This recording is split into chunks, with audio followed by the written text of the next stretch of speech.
2010's Amnesia: The Dark Descent cast a long shadow over the entire horror game genre.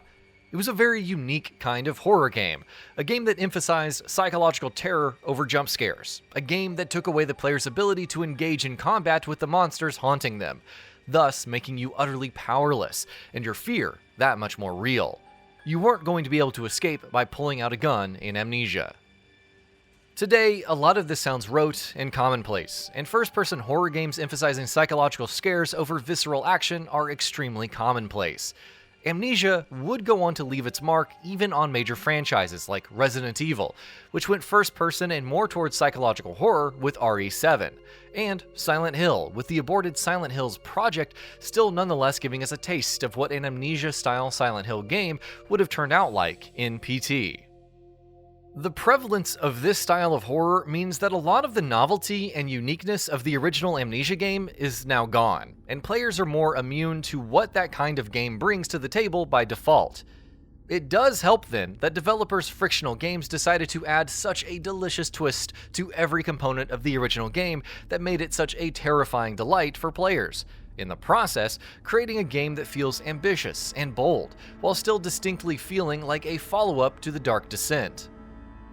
Staples of the original game, such as managing your character's fear levels as well as using light as a shelter and a defense against monsters you otherwise are powerless against, return in Rebirth, though all of them have been iterated and built on.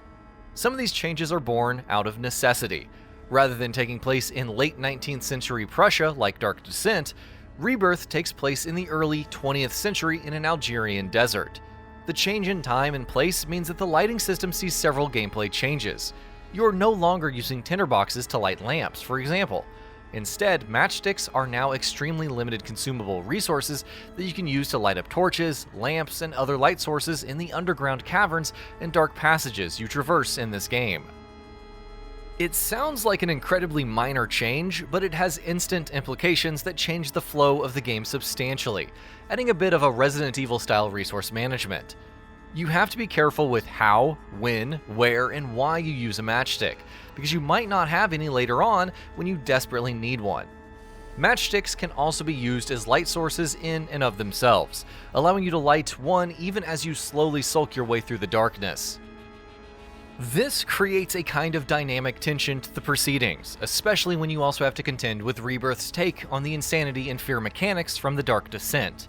Yes, you still have to manage the protagonist's fear levels, and yes, being in the dark makes her more scared, which means sometimes, against your better judgment, you may be forced to light up your precious last match because protagonist Tassie's fear levels are rising uncontrollably, thus putting yourself in a bind down the line when you're in a precarious situation and need light. But the absence of light might mean you make a run, avoiding lingering on too long and missing some further matchsticks that you could have found, further perpetuating the loop of horror. Conversely, you may end up lighting a matchstick and attracting the attention of something that was otherwise close by, but you may have been able to slip past in the darkness, but now it knows where you are. It doesn't always have to play out that way, but the larger point is that this creates a very dynamic kind of psychological horror that constantly keeps players on their toes. You aren't allowed to just hoard and stockpile resources because you need to make sure you're not getting too afraid. And giving the ability to decide when it's light and when it's dark to the players means that they will each have their own unique ebbs and flows of fear and horror, driven entirely by how they respond to fear. Weaponizing fear and somehow translating it into an effective gameplay mechanic that the entire experience is then balanced around is something that Frictional Games have been trying to do for years now.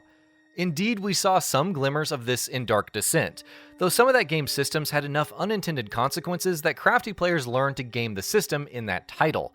With Rebirth, I feel like they may have just pulled it off this time around. Giving the players agency in terms of handling lighting is of course one very important reason for how and why Rebirth works better than The Dark Descent. But one other very important reason is that Frictional Games have rethought death and the penalty for failure. Dark Descent had this problem where, upon dying, you'd restart at the most recent checkpoint, without your progress resetting. But to make sure players couldn't just learn enemy layouts and patterns by dying repeatedly, they randomized enemy spawns and placements each time the player started after death. Different enemies may show up in different places the next time around, or sometimes no enemy would show up. And once players figured out this could happen, many just started to throw themselves at enemies over and over again until they just disappeared, reducing the game's psychological scares to tangible and predictable gameplay mechanics. Rebirth fixes this, because death no longer works the same way as it did in that game. There are similarities, of course. You still see your fear levels rising, and you still have audio-visual distortions and hallucinations as your fear levels rise. But the consequences for death are now very intrinsically tied with the game's story, and how it plays out. This, perhaps, might be Rebirth's biggest strength, the way it marries gameplay mechanics with storytelling, making one crucial to the other, and both in service of the game's overall themes, and its goal of scaring the crap out of you any chance it gets. While Rebirth's story connects to Dark Descent, it's pretty standalone, and you can play it even if you've never tried out the original game, though as an aside, definitely go back and play the original game because it's really, really good. You play as Tassi, who wakes up in a desert after a plane crash, with her immediate memories a mess and no one else around. Disoriented, she sets out to find her family, following a trail of debris that leads her across a desert, through subterranean caves, old forts, and seemingly abandoned structures, and more. The story again plays out in smaller environmental details and notes, as well as fragmented, non-linear monologues and flashbacks. Going back to how this setup ties into gameplay, she is suffering from a mysterious illness, an illness that gets worse the more stressed or afraid she gets. Getting too afraid causes the disease to encroach upon her and her sanity even further, and the worse her illness gets, the dire the consequences can be for her and for her family, and how things end up playing out for her.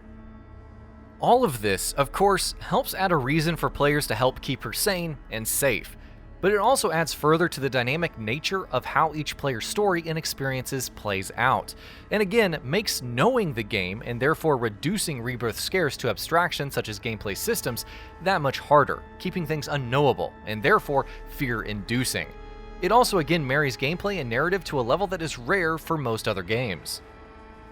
There is a lot more to the story, things that are best left unsaid because it is better for the player to discover them for themselves. But it ends up dealing with a surprising amount of very human themes and insecurities, some very disturbing, so much so that the greatest scares in this game might not be the immediate horror of being in the dark surrounded by unknowable abominations, but the implications of her journey, which will stay with you and haunt you for a while to come.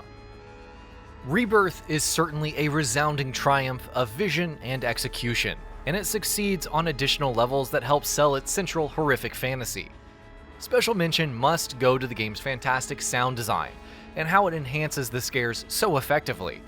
The game's sense of place, and the tangibility of its world and everything within it, also helps make her plight and her helplessness against the forces that surround her feel that much more substantially real. There certainly are a few shortcomings. For instance, performance can be somewhat unsteady on a base PS4 system, though this isn't ever too bad and are at worst isolated, slightly noticeable judders. Those who are looking for a safety mode in the vein of Frictional's previous outing Soma, which removed all the monsters from the world, are also going to come away disappointed. Although, to be entirely fair, the monsters this time around are a far more central and intrinsic part of the game's narrative and mechanical design, so I can't see how such a mode would be possible.